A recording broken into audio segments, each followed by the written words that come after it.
peut faire une intervention. Nous avons déjà une petite demi-heure de retard. Les personnes qui s'occupent de la régie doivent prendre des trains pour rentrer.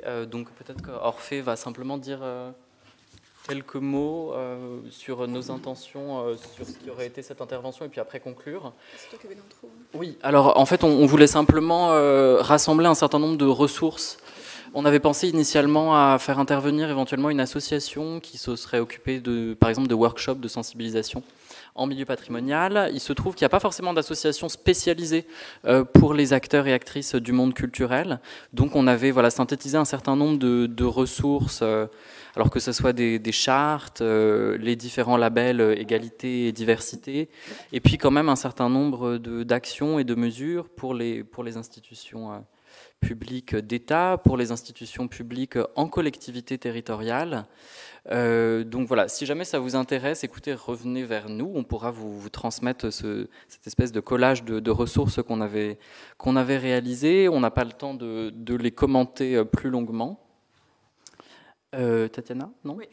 Donc sans faire l'intervention, en fait, c'était aussi juste pour rappeler, mais du coup on le fait de manière extrêmement rapide et juste comme une petite suggestion, que la question la question des thématiques LGBT, donc c'est dans la programmation, c'est dans la façon dont on l'aborde au sein de nos pratiques patrimoniales, mais c'est aussi plus purement des pratiques au travail aussi. Il y a des personnes LGBT qu'il y a plus dans vos environnements professionnels, que vous soyez agent, agente, manager, directeur ou directrice d'établissement, et que voilà, il convient aussi déjà d'être soi-même exemplaire lorsque on a un rôle d'encadrement des équipes concernant ces thématiques, se sensibiliser soi-même, se former, et également assurer un rôle de sensibilisation et de formation des équipes. Alors voilà, on avait fait une liste de possibles choses à faire, mais encore une fois, on n'a pas le temps de les énoncer.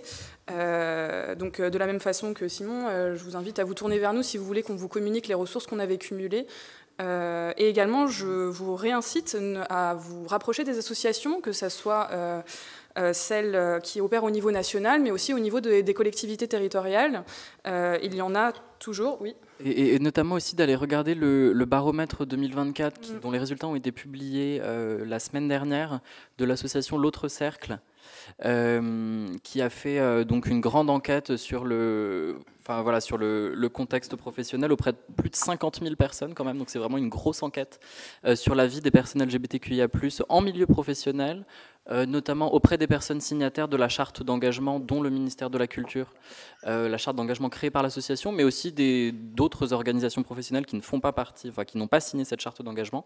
Et il y a quand même, il y a des chiffres intéressants qui montrent que, effectivement, alors que ce soit la visibilité des agents ou les agressions physiques subies à titre personnel ou auxquelles ont pu assister des personnes LGBTQIA+, sur leur lieu de travail, les chiffres sont globalement en légère baisse, mais il y a quand même encore beaucoup de statistiques très préoccupantes et qui supposent vraiment pour les managers et simplement pour les agentes et les agents qui ne sont pas forcément dans des situations d'encadrement, d'adapter le seuil de sensibilité à ce que peut être le vécu d'une personne qu'on n'est pas nécessairement en mesure de partager soi. C'est pas parce qu'on ne perçoit pas le caractère haineux ou problématique d'une situation professionnelle que cette situation professionnelle ne peut pas véhiculer justement de souffrance au travail. Et donc il y a tout un enjeu qu'on vous enjoint à approfondir par vous-même en l'absence de cette intervention.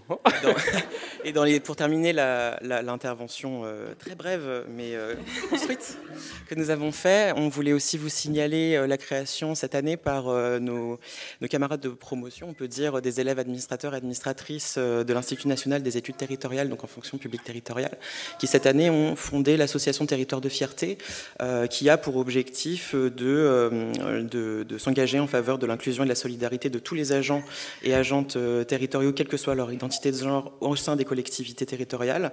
Et pour le moment, l'objectif, c'est déjà d'avoir un réseau d'agents LGBT QIA+, et ou alliés, et aussi de proposer un podcast qui s'intitule Parlions Inclusion, qui interroge des agents territoriaux LGBT ou non sur ces questions précisément, et est en projet la conception d'un guide opérationnel d'inclusion, de lutte contre les LGBT-phobies à destination formation des managers et donc des personnels encadrants.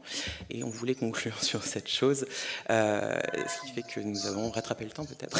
Oui, on l'a rattrapé. Voilà, donc je vais prendre ma casquette de président et conclure pendant qu'on libère la scène pour vous faire cette surprise dont on vous a parlé tout à l'heure. Merci beaucoup pour votre attention. Je change de casquette.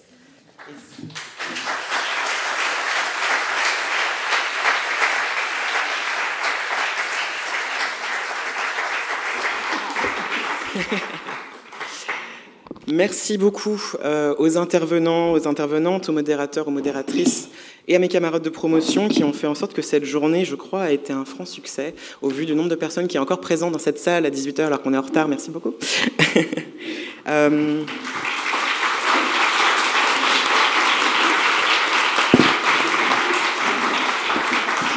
Je crois que le résultat de cette journée d'études, c'est d'avoir prouvé, si on a encore besoin, que les cultures LGBT sont bien un sujet à part entière.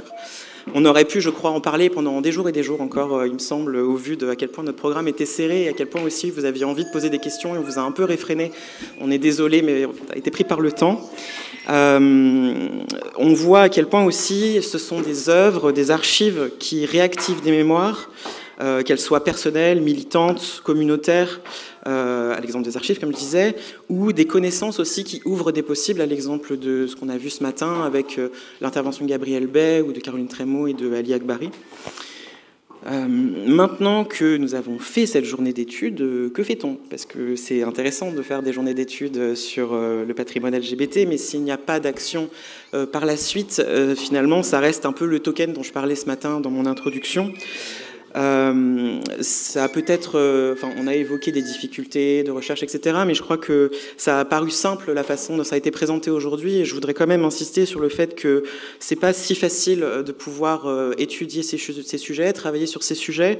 À la pause méridienne avec Gabrielle Bay, on discutait de à quel point c'était difficile pour Gabrielle de trouver un directeur de recherche qui soit d'accord pour l'encadrer en thèse sur les sujets de la transidentité et sur les sujets qui l'intéressent.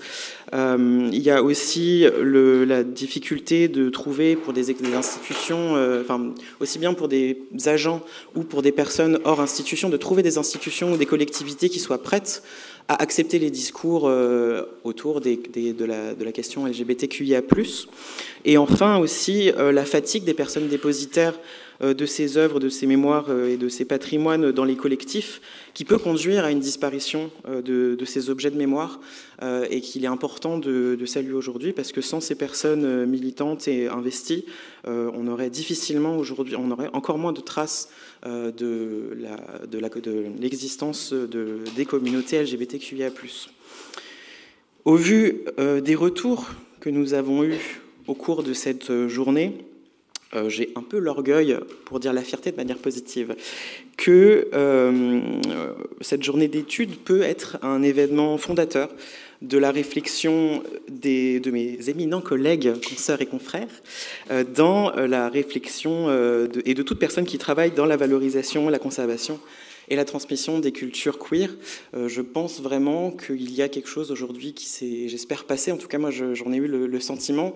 Les retours que j'en ai eus m'ont aussi donné cette impression et ça me rend vraiment d'autant plus heureux d'avoir participé à l'élaboration de ce projet avec mes camarades de promotion qu'on a vraiment le sentiment d'avoir fait quelque chose d'utile, qui sera utilisé, j'espère, et qui permettra à tout à chacun de pouvoir, sans aucune inquiétude, commencer à pouvoir s'intéresser au patrimoine LGBTQIA+, si il n'osait pas jusque-là le faire, ou au contraire à s'y adonner encore plus, avec encore plus de dévouement si c'était déjà le cas. Il y a donc une action à prendre, un agir à mettre en œuvre pour les professionnels du patrimoine, et un aller vers les communautés pour construire ensemble la visibilité et l'inclusivité.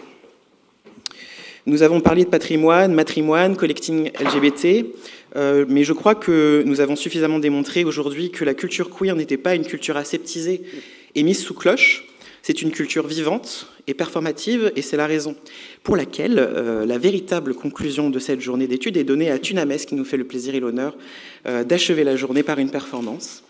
Je vous remercie.